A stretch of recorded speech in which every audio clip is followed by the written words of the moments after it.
Every day, in ways big and small, we're strengthening the unique nation-to-nation relationship tribes enjoy with the United States, a relationship of mutual respect, mutual obligation, and mutual trust.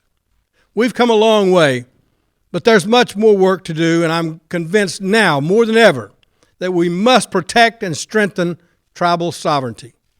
That is how we will meet our three shared goals: to secure our communities, secure our nations, and secure our future. First, securing our communities. There's nothing more important to tribal leaders than the safety and well-being of tribal citizens. But today, 1 in 3 Native women will be raped in her lifetime.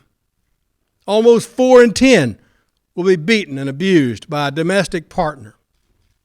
The death rate of Native women on some reservations is 10 times the national average. The numbers are so high as to be almost numbing. But here's the thing. Violence against women is not a cultural practice. It's a criminal practice.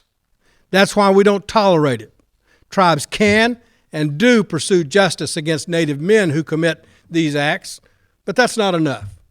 We know that assaults against Native women tend to take place at private residences, that many Native women live on tribal lands, that almost 60% of Native women are married to non-Native men. We know all this, yet we also know the tragic reality. Today, tribes do not have the authority to prosecute non-natives who beat, rape, or even kill women on tribal lands. State and federal authorities are often hundreds of miles away without the local resources to investigate crimes. And in recent times, U.S. attorneys have declined to prosecute a majority of violent crimes in Indian country, most of which are related to sexual abuse.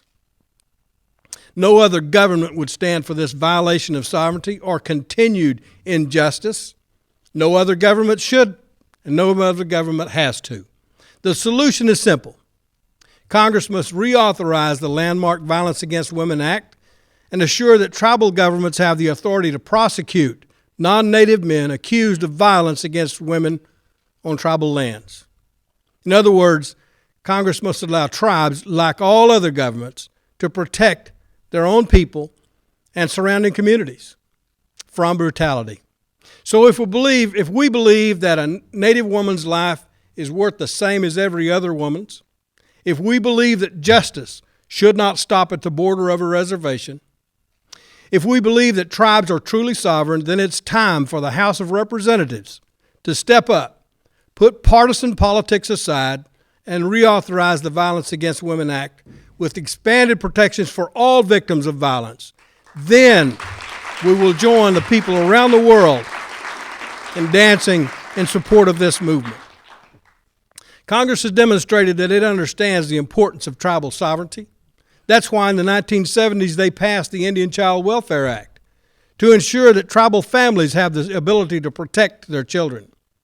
It's why Congress recently authorized tribal leaders to directly seek a presidential disaster declaration, a critical tool for our governments to secure our communities. It's why the United States has joined more than 140 members of the United Nations in acknowledging that indigenous peoples are entitled to free, prior, and informed consent on decisions that affect our nations.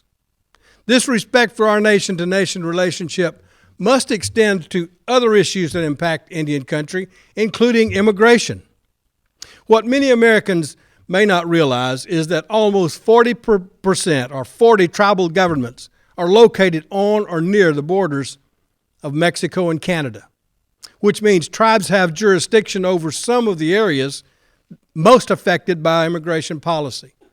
These issues directly impact the lives of our citizens, and tribal nations must be at the table as the federal government considers common sense immigration reform. Tribes have faced new immigration for over 500 years, and we know it has its challenges. But to us, this isn't just a policy issue, it's a moral one. We firmly believe that the arc of justice must stretch from the first Americans to the newest Americans.